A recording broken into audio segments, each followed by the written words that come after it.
ഗോതമ്പ് പൊടി കൊണ്ട് ഏറ്റവും ഈസി ആയിട്ട് ചെയ്തെടുക്കാവുന്ന ഒരു ഈവനിങ് സ്നാക്കിൻ്റെ റെസിപ്പിയാണ് കേട്ടോ. ഞാൻ ആദ്യം ഒരു ബൗളിലേക്ക് 1 കപ്പ് ഗോതമ്പ് പൊടി എടുക്കുകയാണ്. ഇതിലേക്ക് ഒരു കോഴിമുട്ട പൊട്ടിച്ച് ചേർത്ത് കൊടുക്കാം. വെറും 2-3 മിനിറ്റ് കൊണ്ട് നമുക്കിത് ഉണ്ടാക്കിയെടുക്കാനും പറ്റും. നല്ല ടേസ്റ്റി ആയിട്ടുള്ളൊരു സ്നാക്കാണ് കേട്ടോ. ഇനി ഇതിലേക്ക് 1/2 കപ്പ് തേങ്ങ ചിരവിയത് ചേർത്ത് കൊടുക്കാം. 1.5 ടേബിൾ സ്പൂൺ റവ ചേർക്കാം. റവ വറുത്തതോ വറുക്കാത്തതോ എടുക്കാം. ആവശ്യത്തിനുള്ള ഉപ്പും കൂടെ ചേർത്തിട്ട് നമുക്കിതെല്ലാം കൂടെ നല്ല പോലെ ഒന്ന് മിക്സ് ചെയ്തെടുക്കാം. ആദ്യം ഇത് നല്ല പോലെ ഒന്ന് മിക്സ് ചെയ്തതിന് ശേഷം കുറേശ്ശെ വെള്ളം ഒഴിച്ചിട്ട് നമുക്ക് ഇതൊന്ന് ലൂസാക്കി എടുക്കണം. നമ്മൾ പക്കവടയൊക്കെ ഉണ്ടാക്കാൻ മാവ് ഉണ്ടാക്കൂലേ, ആ ഒരു രീതിയിൽ മാവ് ഉണ്ടാക്കിയെടുക്കാം. സാധാരണ വെള്ളം തന്നെയാണ് കേട്ടോ, പച്ചവെള്ളം തന്നെയാണ്, ചൂടുവെള്ളമൊന്നുമല്ല. വെള്ളം ചേർക്കുമ്പോൾ കുറേശ്ശെ ചേർക്കണം. പെട്ടെന്ന് തന്നെ അധികമായി പോവും ഗോതമ്പ് പൊടി ആയതുകൊണ്ട്. നിങ്ങൾക്ക് വേണമെങ്കിൽ ഇതിലേക്ക് മധുരം ചേർത്ത് കൊടുക്കാം.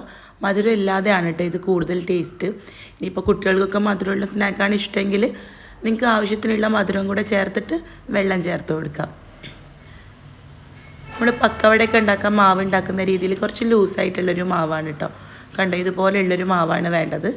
എന്നിട്ട് എണ്ണ ചൂടാക്കിയിട്ട് മാവ് റെസ്റ്റ് ചെയ്യാനൊന്നും വെക്കേണ്ട. അതിലേക്ക് നമ്മൾ ബേക്കിംഗ് സോഡ അങ്ങനെ ഒന്നും ചേർക്കുന്നില്ല. ഇതുപോലൊരു മാവ് ഉണ്ടാക്കുക. എന്നിട്ട് നല്ല ചൂടുള്ള എണ്ണയിലേക്ക് ഇതുപോലെ നുള്ളിയിട്ട് ഫ്രൈ ചെയ്തെടുക്കാം. നല്ല ടേസ്റ്റി ആയിട്ടുള്ളൊരു സ്നാക്കാണ് കേട്ടോ. ഗോതമ്പ് പൊടി കൊണ്ട് ഏറ്റവും ഈസി ആയിട്ട് ചെയ്യാവുന്ന നല്ല ടേസ്റ്റി ആയിട്ടുള്ളൊരു സ്നാക്ക് തന്നെയാണ്. നിങ്ങൾ ഇതുവരെ ഇതുപോലൊരു സ്നാക്ക് ട്രൈ ചെയ്തിട്ടില്ലെങ്കിൽ ട്രൈ ചെയ്ത് നോക്കണം കേട്ടോ. മസ്റ്റായിട്ടും ട്രൈ ചെയ്ത് നോക്കണം. നിങ്ങൾക്ക് നല്ല പോലെ ഇഷ്ടമാവും. കാണുമ്പോൾ നമ്മൾ വിചാരിക്കും, ഓ ഇത്രയും ഇൻഗ്രീഡിയൻസ് ഉള്ളല്ലോ, ടേസ്റ്റ് ഉണ്ടാവുമോ, എങ്ങനെ ആയിരിക്കും എന്നൊക്കെ. പക്ഷെ ഉണ്ടാക്കി നോക്കുമ്പോഴാണ് മനസ്സിലാവുക, നല്ല ടേസ്റ്റ് ഉണ്ട് കേട്ടോ. ഞാൻ പറഞ്ഞ പോലെ വേണമെങ്കിൽ മധുരം ചേർക്കാം. മധുരം ഇല്ലാതെയാണ് കൂടുതൽ ടേസ്റ്റ്. അത് ചെറുതായതുകൊണ്ട് തന്നെ പെട്ടെന്ന് ഉൾഭാഗമൊക്കെ വെന്ത് കിട്ടും കേട്ടോ. ഇത് കോരിയെടുക്കുകയാണ്. ഇനി ഇതുപോലെ തന്നെ ബാക്കിയുള്ളത് നമുക്ക് ഫ്രൈ ചെയ്തെടുക്കാം. പുറത്ത് നല്ല ക്രിസ്പിയാണ്. പിന്നെ ഗോതമ്പ് പൊടി ആയതുകൊണ്ട് എണ്ണ കുടിക്കുമെന്നുള്ള പേടിയൊന്നും വേണ്ട. എണ്ണ ഒന്നും കുടിക്കൂല കേട്ടോ. കണ്ടോ, നമ്മുടെ ഈ ഒരു സ്നാക്ക് എണ്ണ ഒന്നും കുടിക്കാതെ കിട്ടിയിട്ടുണ്ട്.